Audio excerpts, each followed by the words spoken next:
el congresista Gilbert Violeta, es congresista por Peruanos por el Cambio, representa a Lima, es además presidente de Peruanos por el Cambio, agrupación política que llevó al presidente de la República a Palacio de Gobierno. Es verdad, digamos, con una serie de suma de voluntades hacia el final de la campaña, sobre todo en la segunda vuelta, que prefirieron esa opción a la otra que ya parecía venía como una aplanadora, que era, por cierto, el fujimorismo. Congresista Gilbert Violeta, es un gusto saludarlo. Muy buenos días, Gladstone, un placer. Gracias.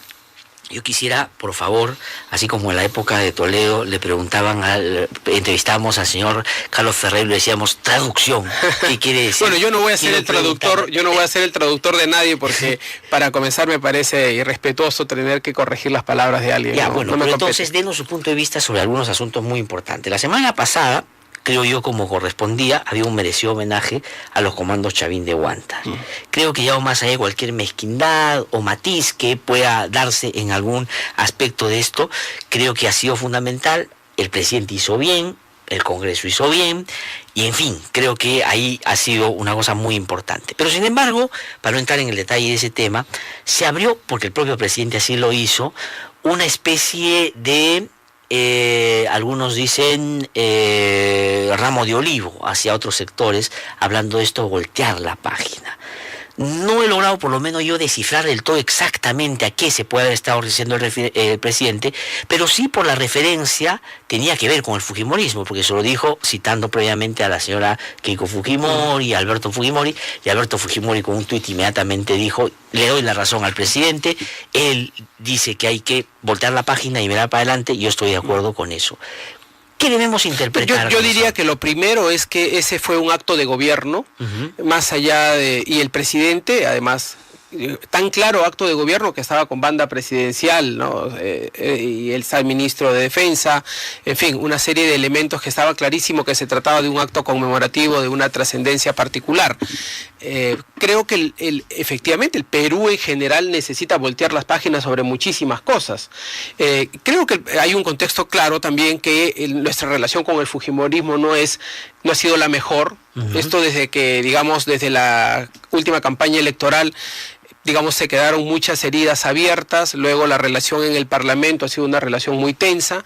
Ahora último han habido una serie de decretos legislativos que, la verdad, de una manera poco entendible fueron derogados. El del 1323 sobre crímenes de odio, el régimen disciplinario de la policía. Podemos estar a favor o en contra, eso no importa, lo que importa es que en términos estrictos habían facultades delegadas expresas para poder regular en esas materias, y el fujimorismo en el momento, la bancada fujimorista en el momento que tenía que hacer la evaluación en el Parlamento dijo: yo no te he dado facultades para esto, y lo derogamos. Y eso no tenía ningún sustento técnico. Entonces creo que ha habido mucho de eso. Pero se sustentaba en qué entonces, en, digamos, un ejercicio de fuerza, en el sentido de no te paso todo y quiero hacerte notar. Yo creo que está claro que el fujimorismo, cuando hemos analizado la ley de presupuesto, como cuando se han analizado los decretos legislativos, intenta permanentemente hacer prevalecer su punto de vista, tienen los votos para hacerlo además, y en algunos casos, más allá de que, por ejemplo, en materia presupuestal, históricamente se permitía que el Ejecutivo haga las transferencias a los gobiernos regionales y locales a lo largo del año, el fujimorismo dijo: no, esta vez ya no va a ser así. Va a pasar por el Congreso. Va a tener que pasar por el Congreso, y tú solo vas a tener plazo hasta el 31 de marzo para hacer todas las transferencias que puedas hacer por el inicio del año presupuestal, pero todo lo demás lo vemos nosotros en la Comisión de Presupuesto y en el Parlamento. Entonces, ¿no? Porque el manejo financiero y económico del país es del Ejecutivo. Sí. Tal es así que la ley dice que el Congreso no crea gasto propio. El Congreso no puede por una ley, pero en fin, aquí tiene que venir ahora una iniciativa del Ejecutivo, entrar a la Comisión de Constitución, conversar con los miembros de la Comisión de Presupuesto, y luego ir al Pleno para ser aprobado. Mientras tanto, autoridades locales y regionales esperarán pues sus transferencias de recursos. Sí, ya, pero digamos, ahí hay un ejemplo muy concreto de lo que usted llama ese ejercicio un poco de tensión que ha dado, por un lado, el yo tengo los votos y el que ustedes han pedido avanzar. Sí, y que a veces los argumentos no bastan, ¿no? Sí, pero yo quisiera, digamos, saber si esta voltear la página tiene que ver solo con esos asuntos de gestión o otros que tengan que ver con una agenda un poco tal vez por estos días más oculta el fujimorismo como el indulto a Alberto Fujimori. Porque hoy día, en una entrevista que le hacen a Carlos Bruce en el diario Perú 21, y es la portada, dice: yo liberaría a Fujimori. Sí. Y lo hace en el marco de voltear la página, por eso le pregunto. Creo que lo dice porque probablemente el periodista le pregunta a raíz de este mismo tema. Sí. Pero yo lo que diría es, en primer lugar, no existe ningún indulto en trámite en el Perú en relación a Alberto Fujimori. En segundo lugar, no es una posición ni de la bancada ni del partido político. Y creo que él hace bien en precisar de que es una opinión estrictamente personal, es su opinión, que no compartimos, pero es su opinión. Y la respetamos en todo caso. De acuerdo, pero hacerlo en este momento, en el marco de, digamos, un escenario que se va como gestando, donde voltear la página podría significar: tú dijiste que mi primer ministro era Montesinito y te perdono, pero también podría significar: oye, de una vez saquemos a Fujimori porque hay que reconciliar el país. ¿No es en ese sentido como dar una señal al fujimorismo de que se puede avanzar hasta eso? Bueno, probablemente él en su lectura política personal puede considerar algo de eso. O sea, Carlos es un político muy experimentado. Además me sorprende porque Carlos, como parte del gobierno de Alejandro Toledo, fue precisamente uno de los hombres, junto con el gobierno de Toledo, que impulsaron las investigaciones y los procesos precisamente contra todo el régimen de la dictadura fujimorista y montesinista.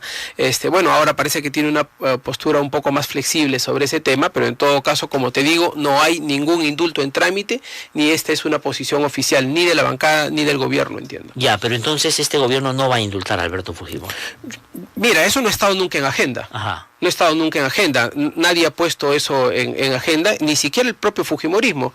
Creo que mal hacemos poniéndolo nosotros sobre el escenario cuando no es un tema de discusión en el Ejecutivo ni en el Parlamento.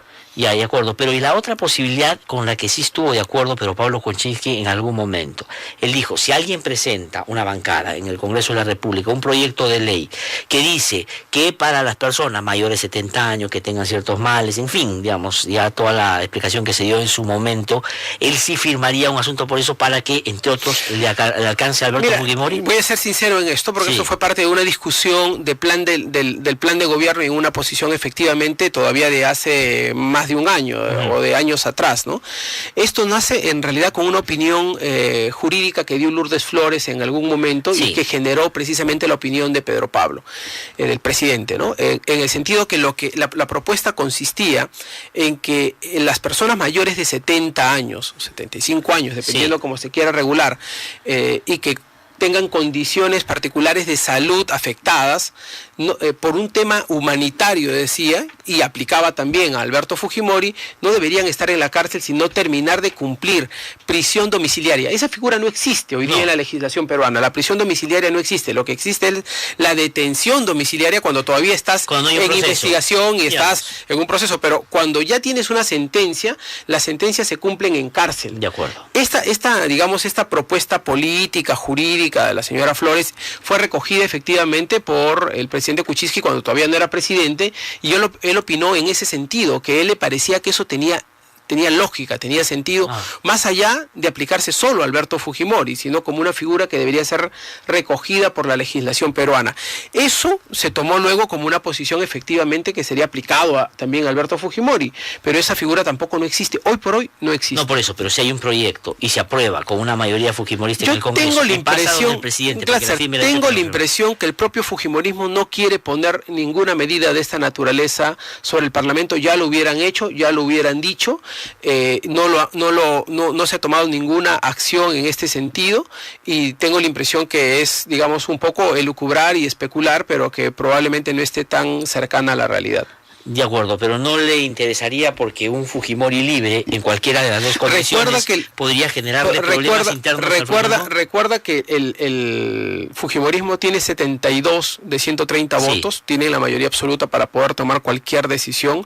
Hubieran planteado esto. Sí entiendo que necesitan igual una promulgación del Ejecutivo, pero incluso si el Ejecutivo no promulga una ley, como acaba de ocurrir ahora con el tema de los CAS en salud, el Congreso puede, por insistencia, promulgar la ley, publicar la ley. ¿Usted cree que si no lo ha hecho hasta ahora? Si no lo ha hecho, me parece porque no tiene el ánimo, no lo tienen en agenda hacerlo. Peor todavía, entonces, lo que plantea Bruce. Porque, digamos, si el fujimorismo lo está pidiendo, pero no es parte de una negociación política, que alguien salga con, digamos, usted dice, la trayectoria política que tiene Bruce y el conocimiento de la política que tiene, digamos, abre como una... Sí, por eso creo que él ha hecho bien cuando expresa que es una opinión personal. Lo ha circunscrito a su reflexión de conciencia y vamos a dejarlo ahí. No ahora, como pero una si es una posición. cuestión no solo de su reflexión personal, sino para uso propio, de repente pues está hablando del fujimorismo porque entiendo que su propia situación en el Congreso es complicada porque acaban de darle una sanción, ¿no? Bueno, en la Comisión de Ética ahora se tiene que discutir en el Pleno y en el Pleno tiene que ser ratificado. Él tiene efectivamente este tema, pero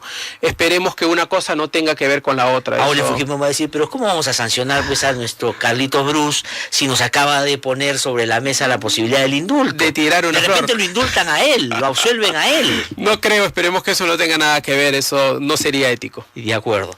Ahora, pero entonces, ¿qué cosa es? Ya, si no es el indulto, que usted dice que es esa posición muy personal de él, ¿qué cosa? ¿A qué se refiere el presidente con voltear la página? De hecho, hay varias cosas. Porque a las recientes, por ejemplo, yo digo, ¿no? Porque voltear, si me permites, sí, voltear la página, yo creo que primero es tratar de cambiar el estado mental en el que estamos un poco los peruanos. Ya. O sea, creo que necesitamos varias volteadas de página. Ajá. O sea, la corrupción supone voltear la página. Oh, ya, de acuerdo. La relación política, la tensión política entre el Ejecutivo o partido de gobierno y el fujimorismo necesita voltear la página. Hay cosas que seguimos arrastrando de la campaña que, oye, ya terminó esto. Ya terminó y no podemos seguir enfrascándonos en discusiones que a veces pueden ser deslices, como la del señor Galarreta, ¿no? Pueden ser deslices, pero que denotan un poco en el fondo de nuestras conciencias que efectivamente tenemos pues algunas heridas abiertas, ¿no? Ahora, pero congresista Gilles Violeta, además usted tiene experiencia política, de repente mucha gente lo conoce de ahora que es congresista y de candidato y presidente del partido, pero digamos, la tiene hace muchos años. Le pregunto esto. Digamos, una discrepancia, un altercado, una frase, digamos, hiriente en campaña, puede ser parte de algo que se puede superar.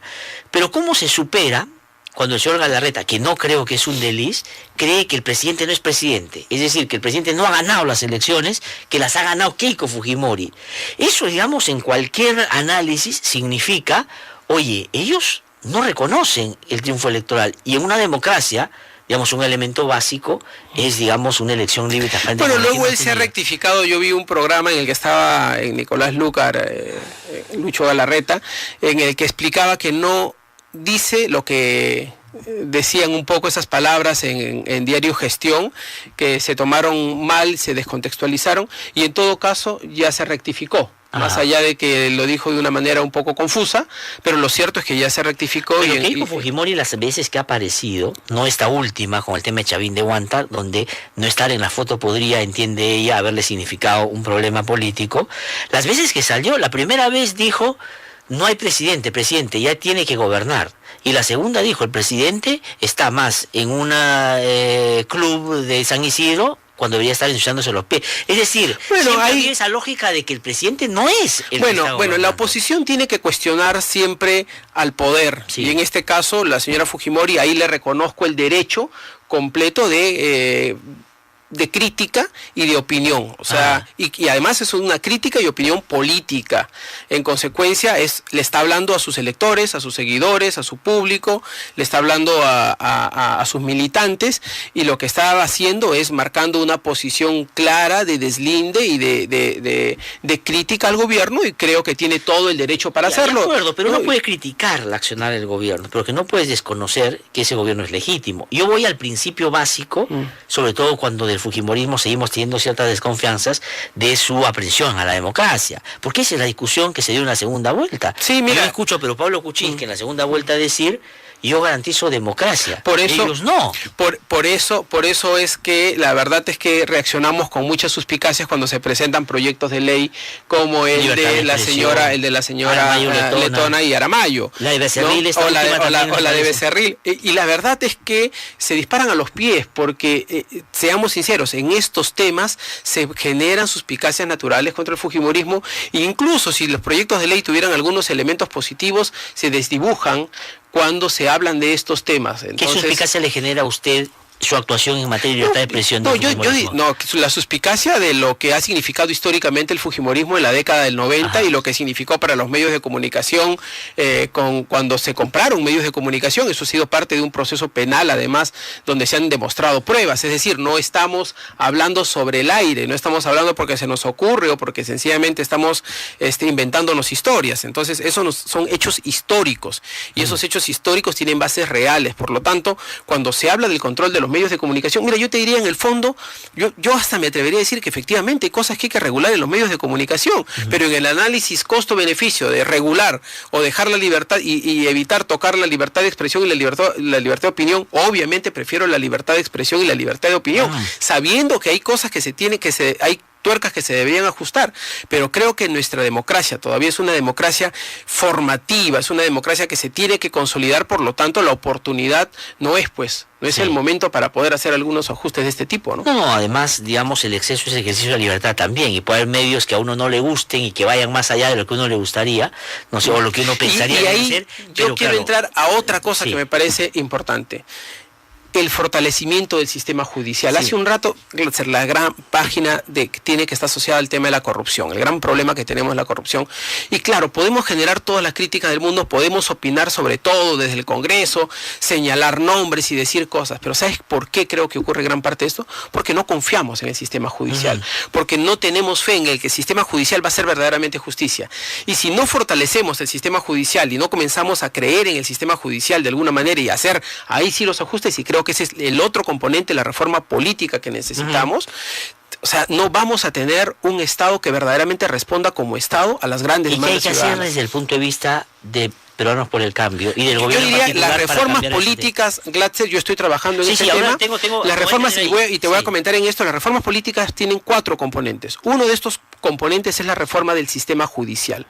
Y no es para intervenir al Poder Judicial y para tener jueces que respondan al poder político, es exactamente al contrario, es hacer una reforma judicial para tener jueces que puedan cumplir a cabalidad con sus funciones, que tengan independencia técnica, jurídica y política y del poder político, pero que no estén agobiados con la carga laboral que tienen, donde tienen que resolver 800, 700, 500 casos diarios, y resulta que claro, la calidad de la resolución judicial pues se perjudica por el volumen de casos. Aquí estamos, ¿no? Eso, por ejemplo, hay que trabajar en el sistema judicial, hay que trabajar la calidad y la capacitación de jueces. Por eso es que hay que trabajar también el Consejo Nacional de la Magistratura. Si no tenemos un buen Consejo Nacional de la Magistratura, soñamos que pero no hayan retrocedido ustedes también. Entonces, como gobierno. Inicialmente habían hecho un planteamiento muy severo de cambios en el Consejo. Yo lo he hecho. Y después el presidente he presentado el proyecto de ley. Mi proyecto de ley sobre el Consejo Nacional de la Magistratura. Ahorita te lo comento. Pero entonces, una de las grandes reformas es el del sistema judicial. La otra es la reforma del propio Parlamento. La otra es la reforma del sistema de partidos políticos y del sistema electoral. Y la cuarta reforma es la de la burocracia pública. Esta cuarta probablemente sea la más, digamos, clara, pero la más difícil de asumir por los costos que suponen. Es decir, tenemos cantidad de trabajadores públicos con escalas salariales distintas, y en el momento que tú quieres uniformizar y quieres hacer una reforma para poner un piso, eso tiene costos. Porque no en relación solo a eso, digamos, ya que lo está mencionando, porque lo tenía previsto aquí para preguntarle, lo que ha pasado en salud con los trabajadores CAS, que pasan al 728, el régimen, digamos, de mayor estabilidad. ¿A usted le parece bien? Me imagino. Lo que pasa, yo era un trabajador CAS cuando se dio el decreto legislativo 728. Y te digo una cosa, esa ley nació inconstitucional. O sea, el CAS siempre fue una ley inconstitucional, sin embargo era una ley inconstitucional que creaba algunos derechos frente a la ignorancia completa de derechos que teníamos quienes trabajábamos bajo ese régimen. O sea, un trabajador... Algo es peor que nada, era el razonamiento, ¿no es cierto? Era el razonamiento. Claro. Y además lo dio el presidente García, siendo, si no me equivoco, Jorge del Castillo, presidente del Consejo de Ministros. Ahora ellos han dicho que no, que esa es una ley que nunca se debió dar. Bueno, ellos lo dio el gobierno aprista. Entonces, ¿qué cosa es lo que necesitamos hacer? La discusión no es si es que los señores de salud tenían derecho o no a pasar de un régimen en caso de un régimen 728. El tema es que todos los trabajadores peruanos que están bajo un régimen CAS por una ficción legal tienen que ser trabajadores, no vivir en la fantasía de una figura jurídica que se ha creado como sencillamente una figura temporal para poder regular el tema. Entonces, mientras no hagamos la gran reforma del servicio público en el Perú, vamos a seguir creando Ahora, pero eso significa en términos ficciones prácticos entonces es que tiene un costo, están en la misma situación de los que en la que tenían y seguro muchos van a ir al Tribunal Constitucional y van a decir más allá, te digo, más allá de que me parezca bien o mal, el Tribunal Constitucional creo que les va a dar la razón, es decir, a igual condición, igual derecho. A igual trabajo, igual derecho. Entonces lo que va a decir el Tribunal Constitucional, oiga un momentito, aquí el razonamiento del Congreso ya estuvo claro, además por insistencia ha sacado esta ley. ¿Cuál es el problema de estas leyes? Que a veces es fácil asignar derechos, el problema es pagarlos. Sí, pues. O sea, el problema en la seguridad social, además le hemos clavado este tema a salud. ¿Y sabes cuál es el tema de salud? Que salud funciona con la plata de los contribuyentes del sistema de salud. En consecuencia, si yo tenía 100 soles para cubrir todo el presupuesto de salud y tenía 20 para dedicarlo a trabajadores, ahora voy a tener que dedicar 30 para destinarlo a trabajadores y en lugar de 70 para el servicio propiamente de salud, voy a tener que bajarle. Ya, pero esto debería trasladarse entonces a todo el funcionamiento del Estado. Lo que va a ocurrir es que salud, claro, uno, y dos, lo que va a ocurrir es que al interior de salud, el presidente de salud va a pedir que se tenga que subir la contribución de los trabajadores para poder pagar este plus que se va a tener que pagar a los trabajadores, porque de algún sitio tiene que salir, ¿no es cierto?, el financiamiento para esto. ¿No? Sí. Entonces, pero esa es la discusión, pues, en general también, si es que todo pasa a otro sistema. ¿De dónde se va a sacar la plata para eso? ¿De dónde se va a sacar la plata? La otra opción es que si tenemos, por ejemplo, 1.000 soles destinado para cada trabajador CAS, si lo pasas a un régimen 728, donde tienes que pagar otros derechos adicionales y otros costos adicionales, entonces probablemente la otra opción es ya, te paso a este régimen, pero tu salario va a tener que bajar, reducirse en el porcentaje que se necesita para incrementar ciertos costos. Entonces, ya, pues, nadie va a querer. Entonces nadie va a querer. Lo que necesita es que se le pague más. A fin de mes, que se le pague más. Digamos, sí. Entonces ahí el tema es hacer números. ¿Cuánto puede poner el Estado? ¿Cuánto porcentualmente subiría, digamos, el poner a todos los CAS en el régimen que debería corresponder? No tengo el número exacto porque yo creo que hay mucha cifra encubierta todavía. Hay mucha gente. Un 15%, 20% por lo menos. Y la otra cosa que hay que decir, Glatzer, es que los CAS no existen en el régimen privado, existen solo en el régimen público. Sí, pues. Por lo tanto, esta es una factura que paga directamente el Estado peruano de los bolsillos de los contribuyentes. De acuerdo. Congresista Gil Violeta, yo quiero plantearle otros temas también, por supuesto, aprovechando de su presencia.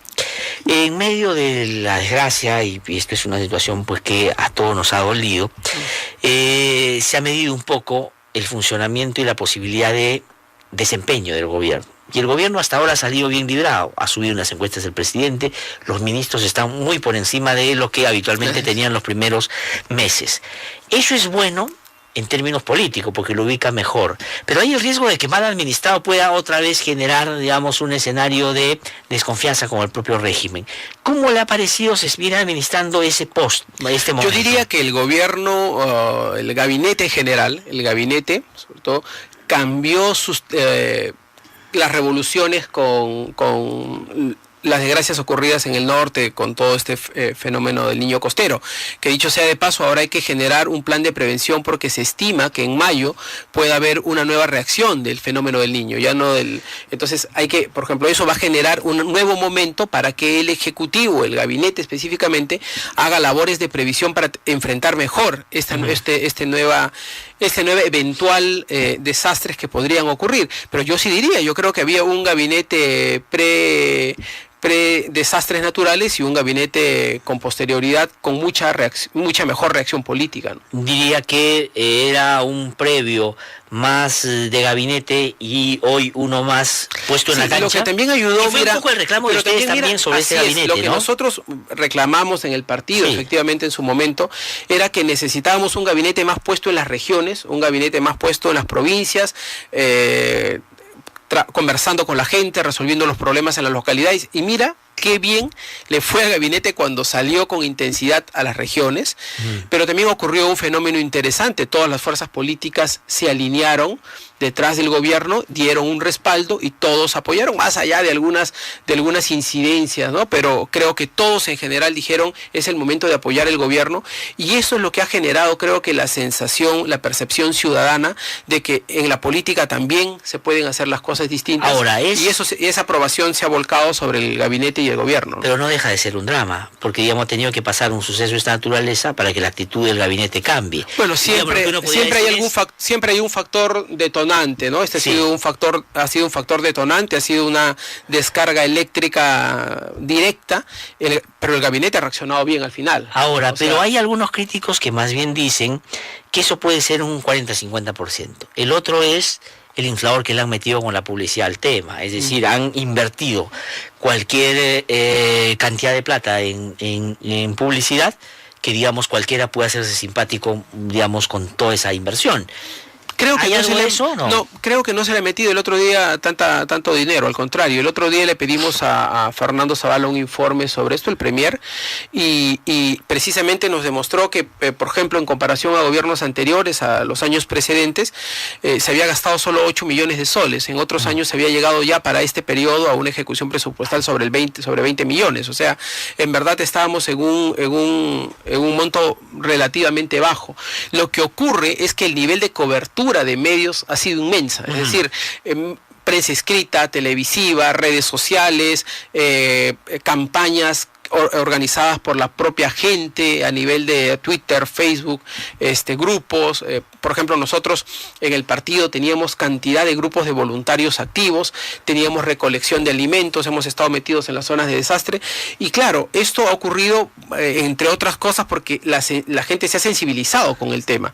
En consecuencia, yo creo que no ha sido tanto un efecto publicitario, más bien un efecto comunicacional, comunicativo, que ha terminado siendo muy efectivo para el gobierno.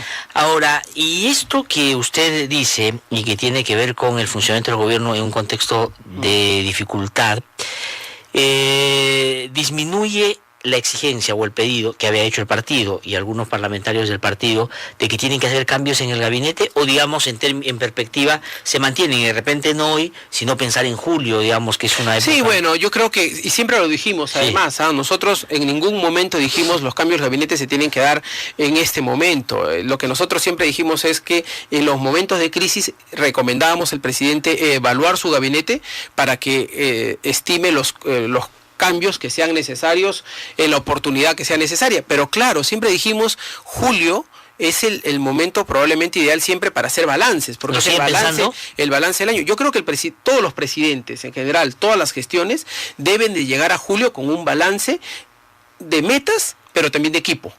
Todos los gobiernos debería ser como una metodología introducida en la política nacional, porque en algún momento tú tienes que sentarte y más allá de la coyuntura política hacer un balance de qué has logrado, de acuerdo, qué cosa es lo que quieres hacer y ver si es que el equipo que tienes a tu costado te sirve para donde quieres llegar.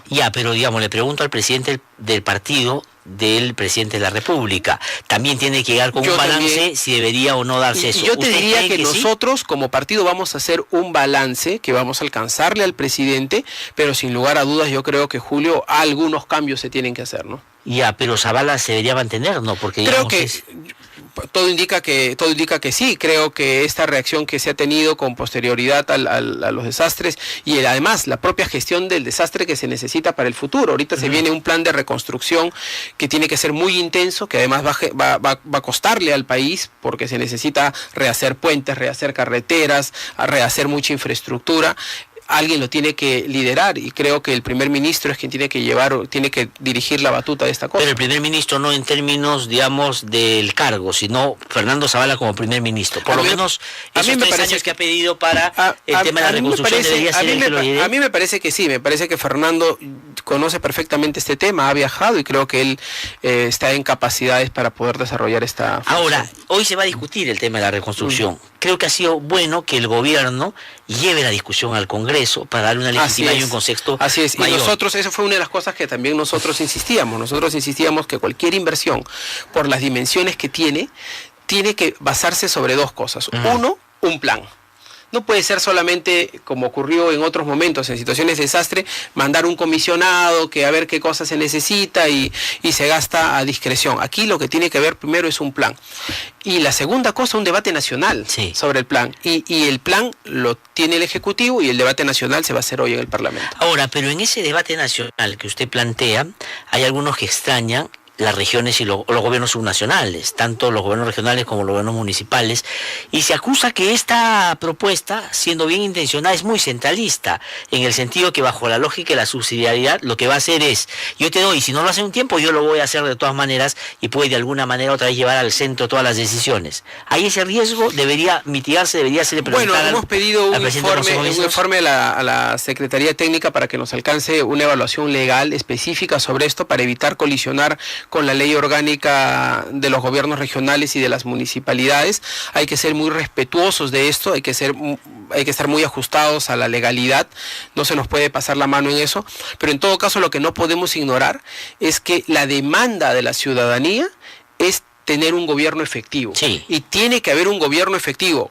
en democracia, con los gobiernos municipales, con los gobiernos regionales, llevando adelante las obras públicas, pero si es que los gobiernos regionales y los gobiernos municipales no pueden ejecutar todo lo que se necesita hacer, el gobierno central tiene que poner también el hombro. Sí. No solo la plata, sino también el hombro. No, eso es lo que ha dicho. Los técnicos, los equipos, a veces los equipos hasta de planeamiento o los ingenieros para absolver todas las dudas que se puedan existir a las observaciones de los proyectos técnicos cuando se hace cada cosa.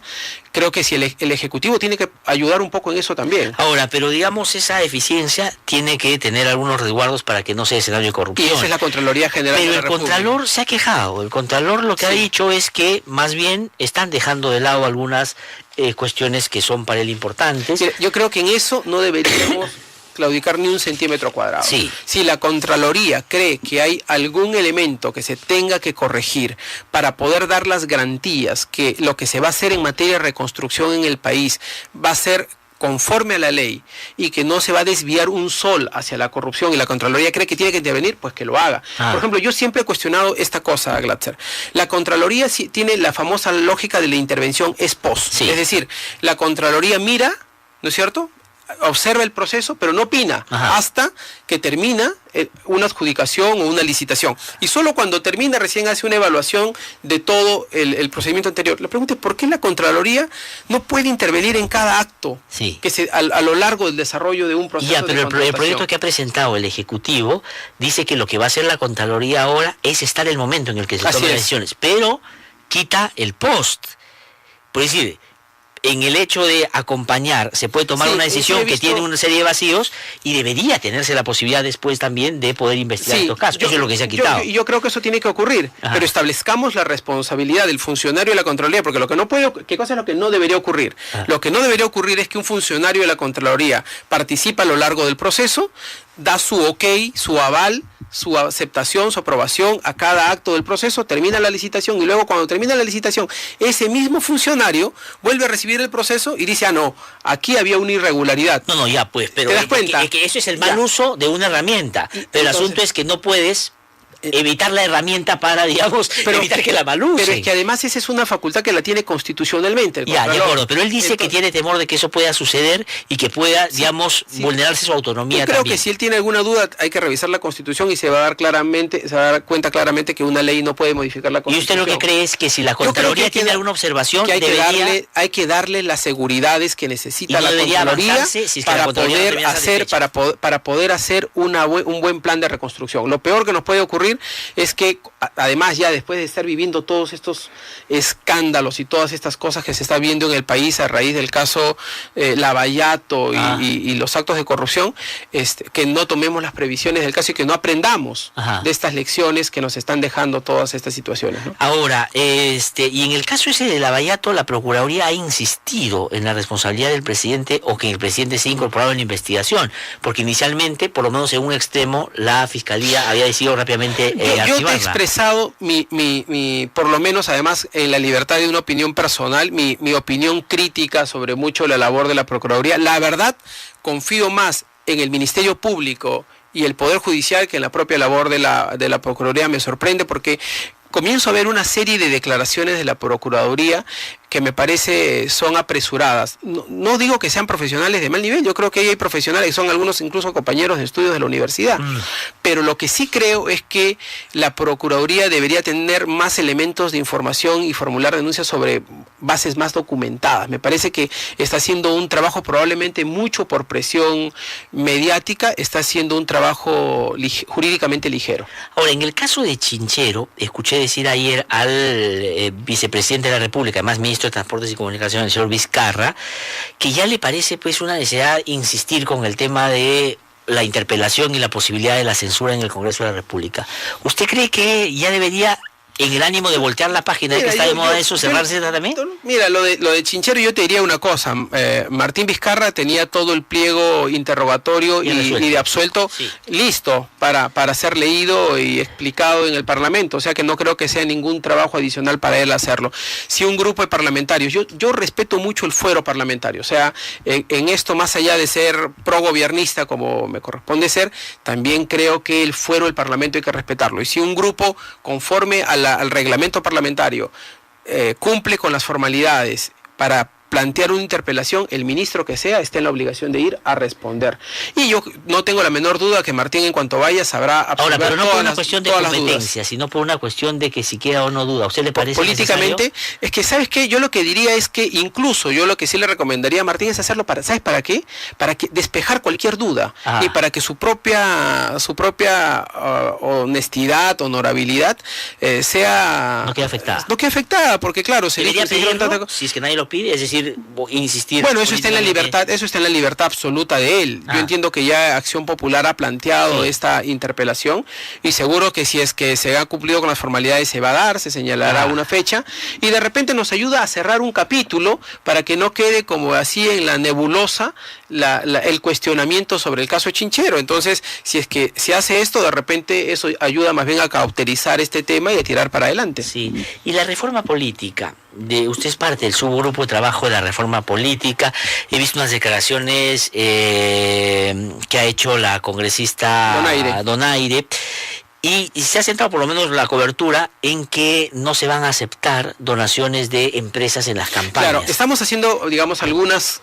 Primero, yo creo que la primera virtud que tiene esta ley, sin ser una megaley, es que actualmente tenemos 17 leyes y 14 reglamentos en materia electoral y ahora lo que estamos haciendo, estamos creando una ley electoral y procesal electoral, o sea, y no tener esta dispersión que además llena en algunos casos de contradicciones, ¿no? Entonces, el hecho de que exista una sola ley ya es un avance. Segundo, estamos introduciendo algunas reformas que a mí me parecen importantes. Por ejemplo, existe actualmente solo la cuota de género, el 30%, ¿no es cierto? Entonces, claramente eso viene de una histórica exclusión a las mujeres de la política nacional, en la que se ha venido luchando para tener más o menos una equiparidad, pero con una cuota limitada al 30%. Lo estamos subiendo al 50%, o sea, para que sea la misma cantidad de digamos, hombres y mujeres. Listas paritarias. Listas paritarias, hombres y mujeres, primero. Segundo, en materia de financiamiento estamos estableciendo varias prohibiciones. Por ejemplo, no se van a poder establecer donaciones anónimas, ¿no es cierto? Donaciones negras. Entonces, o las donaciones inferiores a una UIT ya se tienen que declarar, se tienen que bancarizar. Ya. ¿No es cierto? O sea, no pueden haber donaciones en efectivo de 30.000 soles o de 80.000 soles pero o de 200.000 soles. ¿cómo hace la persona que no da directamente plata pero que da logística? Lo que pasa es, bueno, hay unos formularios del jurado para declarar, o sea, todo eso se declara y se cotiza. Entonces, ya, o sea, si yo te he puesto, claro, si yo, por ejemplo, te organizo un evento y te he puesto el equipo de música, he puesto banners, he puesto, entonces, lleno un formulario en el que digo cuánto ha costado cada cosa y lo entrego y se firma, o sea, eso está regulado en este momento. Entonces, la otra cosa tiene que ver con eso. La discusión también es si deberían haber las dádivas o no, ¿no es cierto? La ley actual permite que se puedan hacer dádivas por un equivalente a la UIT que da más o menos a 20 soles, 20 soles con 50. La pregunta es, ¿vamos a aceptar eso? Yo te digo, con 20 soles hago paquetes de 5 kilos de arroz ¿no es cierto? Le pongo mi nombre, mi número y lo entrego. Ya. Entonces, ¿eso es una dádiva? Claro que es una dádiva. No, sí, de acuerdo, pero es una dádiva. quiero entender el yo sentido. lo que estamos discutiendo es la prohibición absoluta de las dádivas. Yo he pedido un informe de mi equipo técnico para plantear un proyecto, una propuesta en el sentido estricto de la prohibición. En todo momento. ¿Por qué lo estamos en todo momento? ¿Por qué lo estamos? Disculpe que le pregunte esto, porque en el caso de Acuña, por ejemplo, era porque estábamos en campaña electoral. Pero cuando digo en todo momento es, por ejemplo, ahora, que no hay una campaña electoral y yo me llamo Kenji Fujimori, me voy a bueno, claro, no, claro, es que es para la actividad política en general, porque si no yo le meto 20 soles en un tupper y entrego en tiempos no electorales 20 soles en un tupper, o sea, le estoy sacando la vuelta a la norma. Entonces la prohibición es absoluta para las dádivas en general. No solo en época electoral. ¿Qué cosa es lo que sí debería haber? Lo que debe haber es publicidad y propaganda política electoral. Entonces, y la otra cosa, más participación pública, es decir, el Estado tiene que participar facilitando más la comunicación de los partidos políticos. Pero la otra cosa, que las elecciones internas de los partidos políticos sean conducidas necesariamente por los institutos electorales, por la OMPE, y que sean simultáneos para todos los partidos políticos. ¿Por qué? Porque hoy día lo que hacemos es que los partidos políticos nombramos un tribunal electoral con un grupo de amigos, y ese grupo de amigos llevan a cabo el proceso electoral, y bueno, al final ganan quien, tú ya sabes cómo ganan. Entonces, para evitar esos cuestionamientos, porque nosotros, por ejemplo, lo que pedimos en las elecciones anteriores es que la OMPE y el jurado vengan a supervisar.